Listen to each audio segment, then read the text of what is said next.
ইসরায়েলের কারাগারে বন্দী থাকা ২৩ জন লেবানিজ নাগরিককে মুক্ত করতে ব্যর্থ হওয়ায় এবার ক্ষোভে ফুঁসে উঠেছে লেবাননের সাধারণ জনগণ।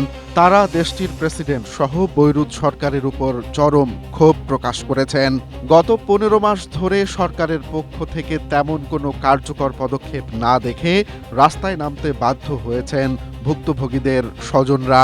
সম্প্রতি ট্রাম্পের মধ্যস্থতায় ইসরায়েল লেবানন যুদ্ধবিরতি হলেও বন্দীদের ভাগ্যের কোনো পরিবর্তন আসেনি।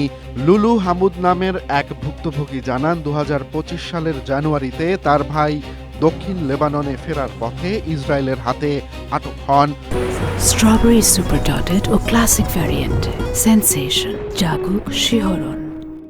অথচ সরকারের কাছে সাহায্য চাইলে তারা স্রেফ ইসরায়েলের অসহযোগিতার অজুহাত দিচ্ছে।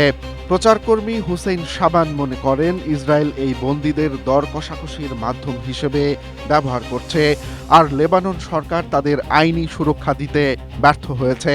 পরিবারগুলো এখন বাধ্য হয়ে সামাজিক যোগাযোগ মাধ্যম এবং দেয়ালে দেয়ালে ছবি লাগিয়ে প্রচারণা চালাচ্ছে। প্রধানমন্ত্রী নওয়াফ সালামের পক্ষ থেকে কূটনৈতিক আলোচনার আশ্বাস দেয়া হলেও কাজের কাজ কিছুই হয়নি। নিখোঁজ ও বন্দীদের ফিরিয়ে আনা এখন লেবাননের জন্য বড় একটি মানবিক সংকট হয়ে দাঁড়িয়েছে।